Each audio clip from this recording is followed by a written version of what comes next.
Assalamualaikum warahmatullahi wabarakatuh. Jumpa kembali bersama channel Sinautek, channel pendidikan agama Islam. Kali ini kita akan membahas materi pendidikan agama Islam dan budi pekerti untuk kelas 11.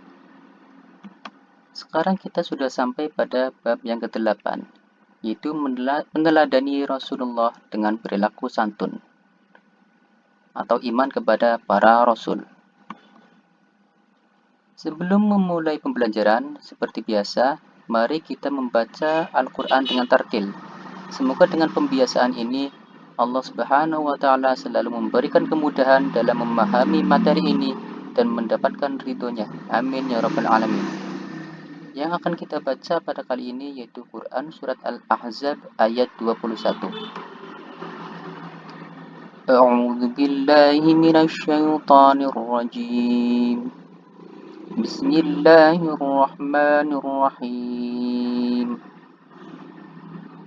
Laqad kana lakum fi rasulillahi uswatun hasanatun liman kana yarjullaha wal yawmal akhir. لمن كان يرجو الله واليوم الآخر وذكر الله كثيرا صدق الله العظيم. Pengertian Nabi dan Rasul. Dari segi bahasa, kata Nabi berasal dari bahasa Arab, yaitu An-Nabi, yang merupakan turunan dari lafaz an-naba atau artinya berita. Nabi yang membawa berita, kabar, dan wahyu kepada kaumnya, sedangkan Rasul mempunyai arti utusan. Pengertian iman kepada Rasulullah adalah mempercayai, meyakini dengan sepenuh hati bahwa Allah Subhanahu wa Ta'ala telah benar-benar mengutus Rasul-Rasulnya yang ditugaskan untuk membimbing umatnya ke jalan yang benar agar selamat di dunia dan di akhirat. Perbedaan Nabi dan Rasul.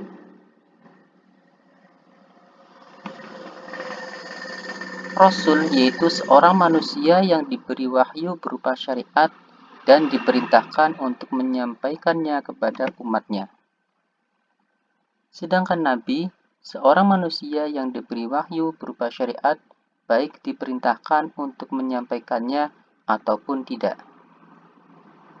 Rasul manusia pilihan Allah Subhanahu wa Ta'ala yang diangkat sebagai utusan, yang diberi wahyu dengan membawa syariat baru. Sedangkan Nabi manusia pilihan Allah Subhanahu wa Ta'ala untuk menegaskan syariat umat sebelumnya. Dalil nakli iman kepada para rasul. Bismillahirrahmanirrahim. Ya ayyuhalladzina aminu billahi wa rasulihi wal kitabil ladzi nazzala ala rasulihi الذي نزل على رسوله والكتاب الذي أنزل من قبل ومن يكفر بالله وملائكته وكتبه ورسله واليوم الآخر فقد ضل ضلالا بعيدا صدق الله العظيم. Artinya, wahai orang-orang yang beriman, tetaplah beriman kepada Allah dan Rasul-Nya, Muhammad, dan kepada kitab Al-Quran yang diturunkan kepada Rasul-Nya, serta kitab yang diturunkan sebelumnya. Barang siapa ingkar kepada Allah, malaikat-malaikatnya, kitab-kitabnya, Rasul-Rasulnya, dan hari kemudian, maka sungguh orang itu telah tersesat sangat jauh. Quran Surat An-Nisa ayat 136. Adapun dalil naqli yang berupa hadis adalah sebagai berikut. An Umar radhiyallahu anhu anna Rasulullah sallallahu alaihi wasallam qala an tu'mina billahi wa malaikatihi wa kutubihi wa rusulihi wal yawmil akhiri wa tu'mina bil qadri khairihi wa syarrihi. Rawahu Muslim.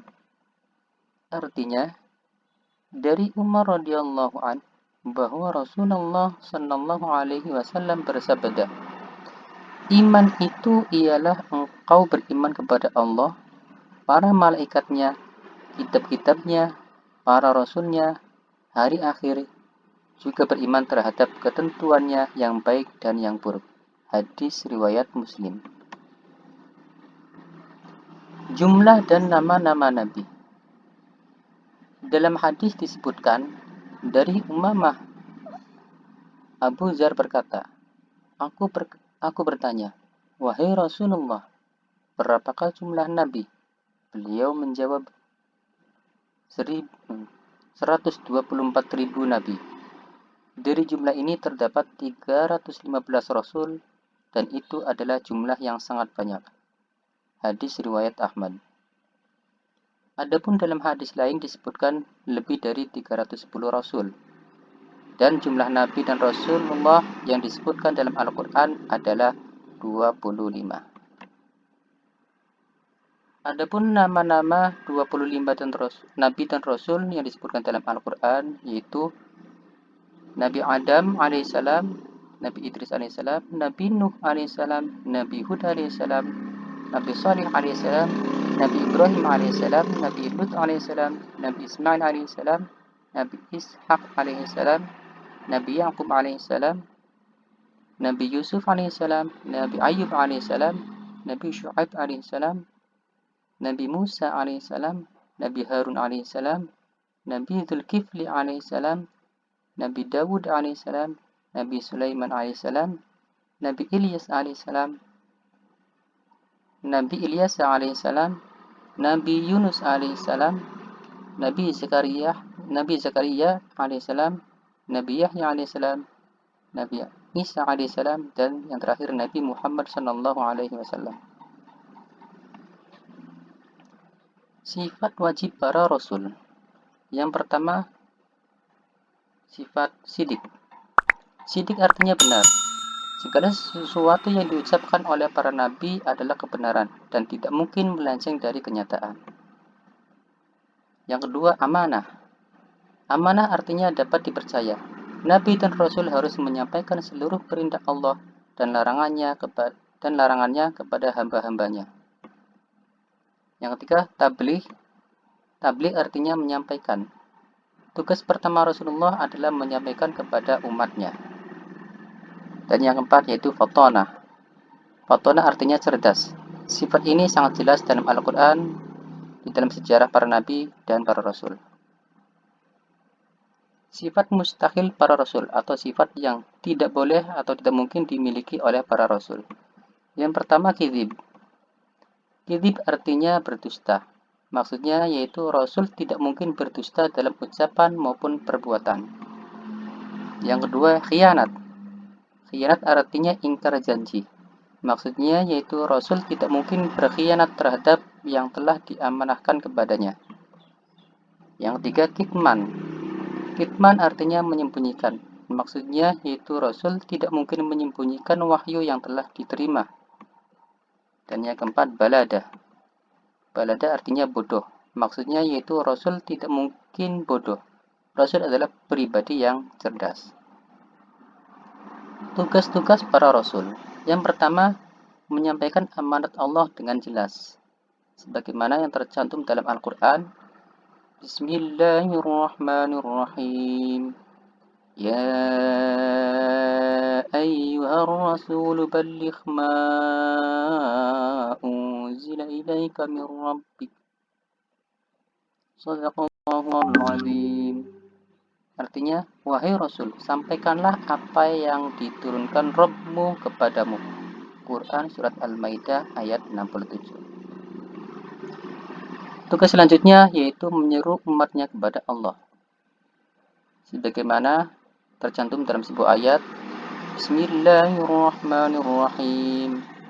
وما أرسلنا من قبلك من رسول إلا نوحي إليه أنه لا إله إلا أنا فاعبدون. Artinya, dan kami tidak mengutus seorang rasul pun sebelum engkau Muhammad, melainkan kami wahyukan kepadanya bahwa tidak ada ilah atau Tuhan yang berhak disembah, maka sembahlah aku. Quran Surat Al-Anbiya ayat 25.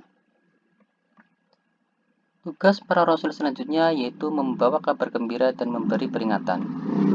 Sesuai dengan sebuah ayat yaitu Bismillahirrahmanirrahim. وَمَا نُرْسِلُ الْمُرْسَلِينَ إِلَّا مُبَشِّرِينَ وَمُنذِرِينَ. Artinya, dan kami tidak mengutus rasul-rasul melainkan sebagai pembawa kabar gembira dan memberi peringatan. Quran Surat Al-Kahfi ayat 56. Tugas lainnya yaitu Nabi Muhammad SAW menyampaikan risalah untuk rahmat bagi alam semesta. Sesuai dengan sebuah ayat, Bismillahirrahmanirrahim. وَمَا أَرْسَلْنَاكَ إِلَّا رَحْمَةً لِلْعَالَمِينَ. Shadaqallahul Azim. Artinya, dan tiadalah kami mengutus kamu melainkan untuk menjadi rahmat bagi semesta alam. Quran Surat Al-Anbiya ayat 107. Tugas yang selanjutnya, manusia lebih mengenal hakikat dirinya dan mengabdi dan menyembah kepada Allah Subhanahu wa taala. Bunyi ayatnya, Bismillahirrahmanirrahim. وَمَا خَلَقْتُ الْجِنَّ وَالْإِنسَ إِلَّا لِيَعْبُدُونَ. Shadaqallahul Azim. Artinya, dan aku tidak menciptakan jin dan manusia melainkan supaya mereka menyembahku. Quran Surat Az-Zariyat ayat 56. Itulah materi pendidikan agama Islam untuk kelas 11 bab yang ke-8 yaitu iman kepada para rasul. Terima kasih. Untuk update materi selanjutnya jangan lupa like, share, komen, dan subscribe channel Sinautek. Terima kasih. Assalamualaikum warahmatullahi wabarakatuh.